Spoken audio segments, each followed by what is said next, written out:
The air in the Lekki mansion was thick with the scent of expensive wood and unspoken resentment. Chief Emeka stared at his reflection in the floor-to-ceiling mirror, adjusting his gold cufflinks. He was a man who had everything: fleet of cars, oil blocks, and a name that opened doors in Aso Rock. But in his heart, he felt like a king without a kingdom. Across the room, Ify sat quietly on the edge of the bed. She was beautiful, but her eyes held a weariness that makeup couldn't hide. They had been married for 12 years. 12 years that yielded 3 daughters, Ada, Chingwe, and Amaka. "I cannot do this anymore, Ify," Emeka said, his voice cold like a steel blade. Ify looked up, her voice trembling. "Emeka, it's just a child. They are healthy, brilliant girls. What more do you want?" "I want a legacy," he roared, turning to face her. "Who will take over the Emeka empire? Who will carry my name?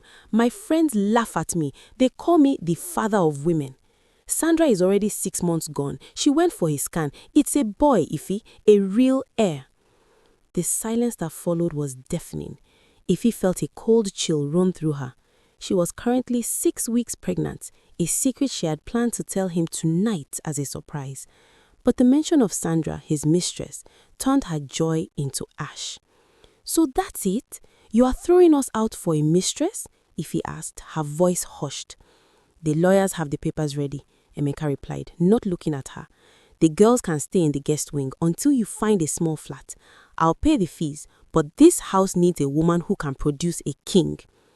He didn't know that Ify's reason his contracts always got signed. He didn't know that her late father's silent partners only dealt with him because of her lineage. He thought it was his Midas touch. By dawn, Ify had packed. She didn't cry. She led her 3 daughters to her old Toyota Corolla. As she drove out of the gate, she touched her belly. She was leaving with nothing but her pride and a secret life growing inside her. 2 years passed in the blink of an eye. For Emeka, the glory days were starting to tarnish. He had married Sandra in a lavish ceremony 3 months after Ify left. When the baby was born, a boy they named Junior, Emeka threw a party that shut down Victoria Island. He finally had his prince. But strangely, as soon as Junior arrived, the money began to dry up. First, the NNPC contracts were not renewed. Then, his shipping vessels were seized at the port over technicalities he used to bypass easily. "Sandra, where is the money I gave you for the offshore account?" Emeka asked one evening, his face haggard. Sandra, draped in designer silk, didn't even look up from her phone. "I spent it, Emeka. A queen must look the part. Why are you shouting? Go and make more." "Make more? The banks are calling." The breaking point came during a routine medical checkup for Junior. The boy needed a blood transfusion after a minor accident. "Chief, there's a discrepancy," the doctor said, looking at the charts. "Junior is type O. You are type AB. It is biologically impossible for you to be his father." Emeka's world collapsed. He stormed home to find Sandra in the arms of his own personal driver. The heir he had traded his family for was a lie, a scheme by Sandra to secure the Emeka fortune. He kicked them out in a rage, but the damage was done. He was broke, alone, and the laughingstock of Lagos. The grand opening of the Emerald Towers in Eco Atlantic was the talk of Nigeria. The mysterious billionaire developer, known only as the matriarch, was making her first public appearance. Emeka, now wearing a faded suit and driving a battered taxi just to eat, stood at the edge of the red carpet, hoping to catch a glimpse of someone who could give him a loan. A motorcade of black SUVs pulled up. Security guards in suits cleared the way. The door opened and a woman stepped out. She wore a gown of pure emerald silk, her head held high. It was Ify. She looked younger, radiant, and terrifyingly powerful. Following behind her were 3 tall, beautiful girls in matching outfits, Ada, Chingwe, and Amaka. And in Ify's arms was a toddler, a sturdy, handsome boy with Emeka's exact eyes and jawline. Emeka pushed through the crowd screaming her name. "Ify! Ify, wait!" The security blocked him, but Ify signaled for them to let him through. She looked at him, not with anger, but with a pity that hurt worse than a physical blow. "Emeka," she said softly, "you look tired." "Ify, is he?" Emeka stammered, pointing at the boy.